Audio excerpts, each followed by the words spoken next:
Coming up, a record-breaking day for Framber Valdez, and the AL Central race continues to heat up. This is Locked On Game to Game MLB. Every game, every team, every angle. Locked On Game to Game, your team every day. Welcome in. You're listening to Locked On Game to Game MLB, local experts weighing in on the biggest stories around Major League Baseball. I'm your host, Kainani Stevens, and thank you for making Locked On your first listen every single weekday. After the Guardians fell to the Twins at home, the Chicago White Sox picked up a game as they try to survive in the race for the AL Central. Chicago scored a bunch of runs to beat the Tigers, and Locked On White Sox highlights the biggest blows. After a power outage the first two games of the series, the Sox exploded for 11 runs, hit 3 home runs in the game, and beat the Detroit Tigers 11-5, also won the series. Hey, I'm Nick Morawski for Locked On White Sox. Johnny Cueto couldn't throw for the Sox, so Vince Velasquez stepped up. Sox used 3 other arms in the game, but it was really a story of the Sox offense. Andrew Vaughn powering things with his first career grand slam. He also leads the Sox with 17 home runs. Sox beat the Tigers 11-5. They've got an off day on Monday. They sit just 3.5 games back from the Cleveland Guardians in the AL Central, and that just happens to be their opponent on the South Side starting on Tuesday, a huge 3-game series. For more, tune in to Locked On White Sox. The Texas Rangers went up against a familiar face on the mound on Sunday, but familiar does not mean friendly, as Texas soon found out. Locked On Rangers reviews the defeat.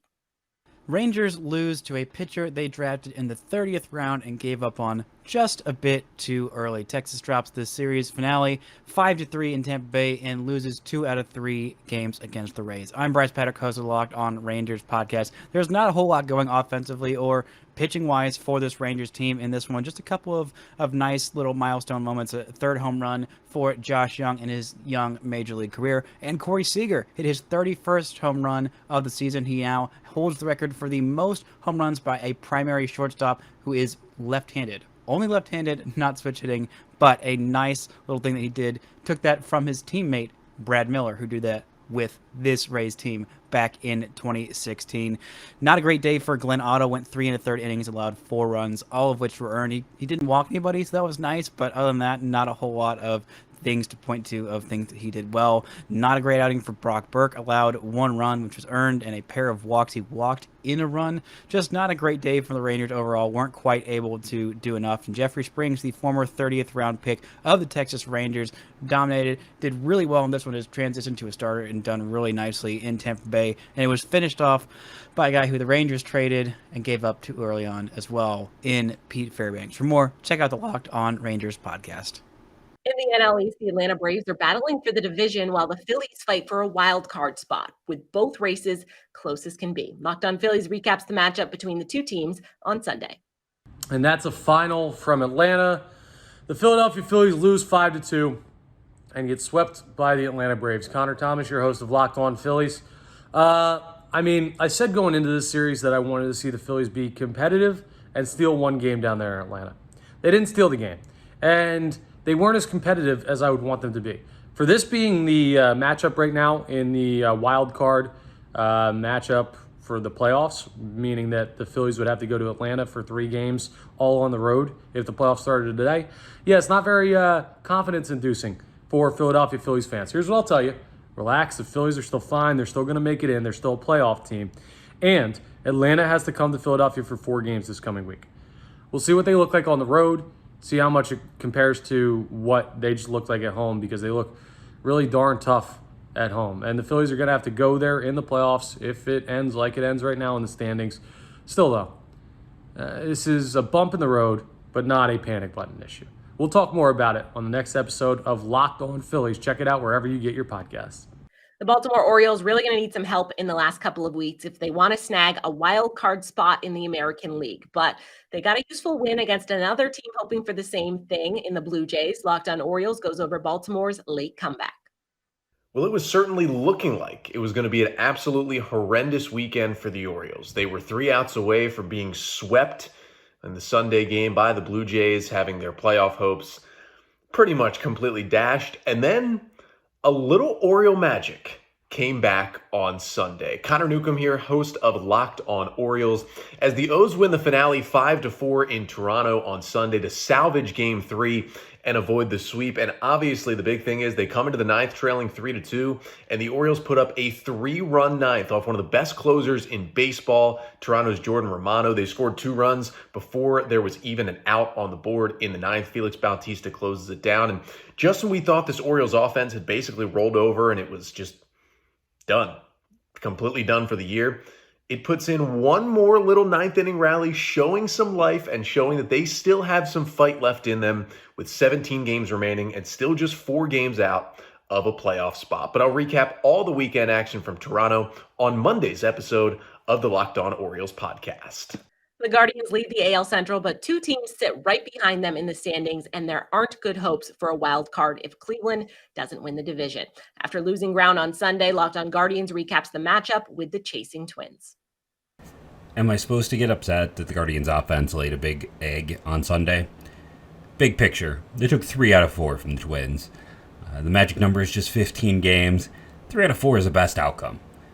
Yes, I know they have done very well against the Twins of late, but I'm going to take 3 out of 4 wins, even if they lose on Monday. This is a fantastic series. If you're winning 60% of your games, you're making the playoffs, and this team is primed to make the playoffs. The White Sox series is important. They need to win at least one of those games to guarantee that they have the tiebreaker won against both the Twins and the White Sox. But what's sitting there in the background? Remember, they end with 6 games against the Kansas City Royals. Make sure to check out Locked On Guardians for a more in-depth take on a weekend full of games where your Cleveland Guardians inch closer to clinching the postseason. Coming up, we'll have more action from around the league. This is Locked On Game to Game MLB. Today's edition of Locked On Game to Game is brought to you by BetOnline, the #1 spot for all of your online sports gambling needs. Football is underway, college and professional. Major League Baseball is approaching the playoffs, just days away at this point. So whatever action you want to get in on, just head over to betonline.net. BetOnline, it's where the game starts. Welcome back to Locked On Game to Game MLB. I'm Kainani Stevens. Thank you for making Locked On your first listen every single weekday. The Yankees avoided a sweep on Sunday in Milwaukee, but our Locked On Yankees host is not happy with losing a series as New York's hopes to get into playoff form before things start. This is Stacey Gotsoulias of Locked On Yankees, and the Yankees beat the Brewers 12-8 to avoid a 3-game sweep in Milwaukee. Nice job, guys. Aaron Judge, 4 for 5 with 2 home runs. He's now up to 59. And not only that, since September 3rd, his average has gone up from 294 to 316. So it's not just home runs. He's doing it all, everyone.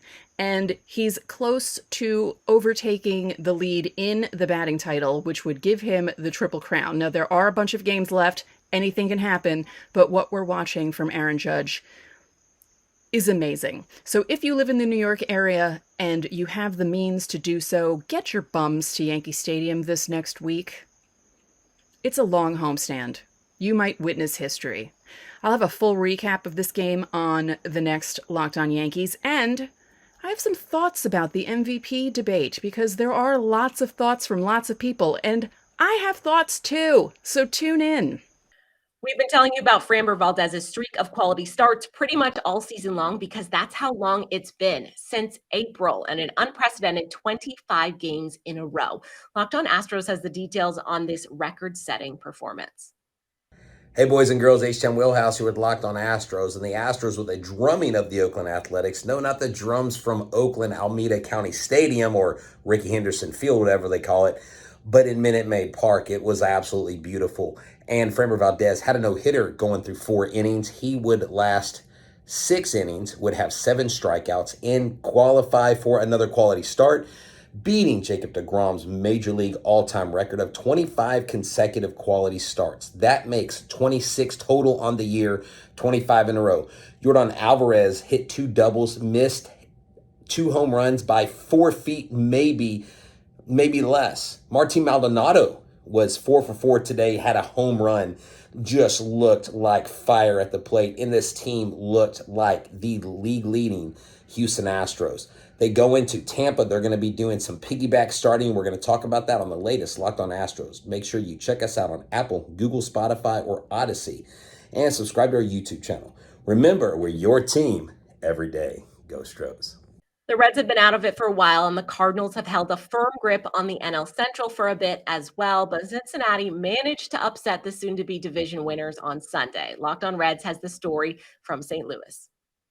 The Cincinnati Reds finish up a long series in St. Louis with a win. What's up? This is Jeff Carr from the Locked On Reds podcast, and a very even performance all the way around for the Reds in St. Louis as they were able to out-hit the Cardinals and out-pitch the Cardinals and play some pretty good defense as well. That's the kind of competitive game we love to see, as they didn't roll over. We were a little bit worried after that Pirates series, but the Reds were able to hit well. Multi-hit game for a couple of guys, including Jose Barrero. That was great to see. Marking that day down because reportedly he talked with Albert Pujols before the game about hitting. We'll see if that helps. Luis Cessa, another great performance as well. He had a 5-inning start. Plus the bullpen did well. No Alexis Diaz to get the save. Buck Farmer and his amazing breaking ball. Pretty sure it's a slider. It's amazing. Whatever it is it just absolutely works. And the Reds are done in St. Louis. Now they head back home to face the Red Sox on Tuesday. I'm going to recap this series and dive into some of the performances on the next Locked On Reds podcast. Somehow the Angels had the Mariners number all weekend long, and LA isn't done with Seattle yet. Locked On Angels tells us how LA kept the Mariners from keeping pace in the wild card race.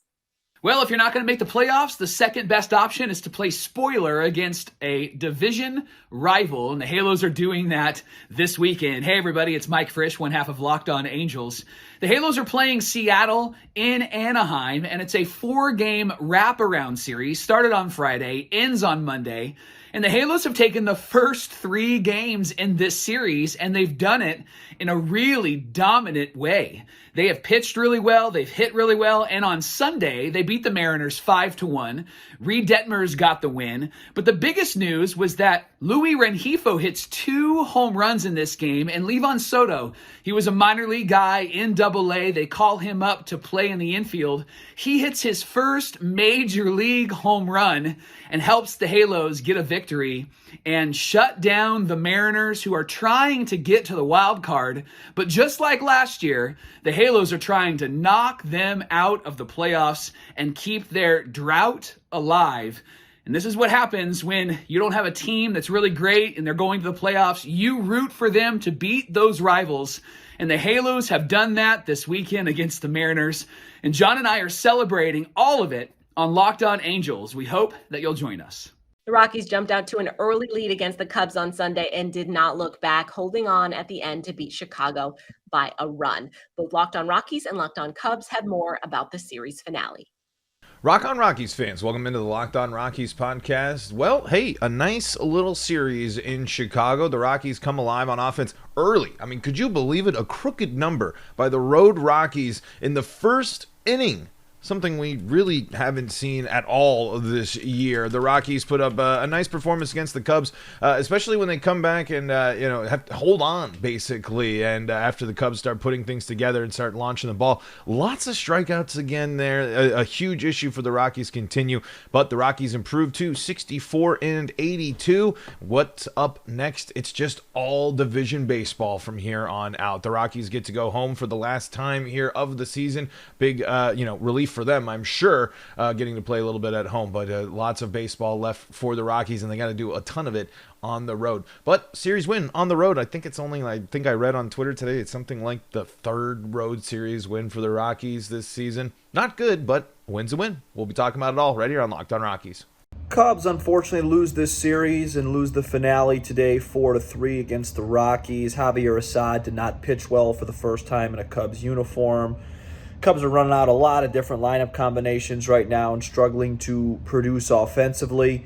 Couple really rough calls went against them there in the 9th inning. But overall, even though they lost 2 out of 3, it was a pretty productive weekend for the Cubs because some 2023 contributors or hopeful contributors like Hayden Wisniewski and Marcus Stroman were fantastic. So I came away Feeling pretty good about what I saw this weekend. It's very hard to analyze right now, game by game, when you're in this situation, but you have to just keep taking away little things. And what I took away from this weekend overall is that Hayden Wisniewski looks like a player, and Marcus Stroman, finally was able to put together a really solid outing at Wrigley Field. So Cubs lose 2 out of 3 against the Rockies. We'll see if they can bounce back against the Marlins this upcoming week.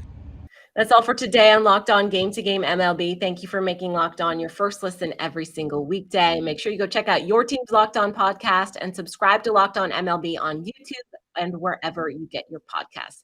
I'm Kainani Stevens. This has been Locked On Game to Game.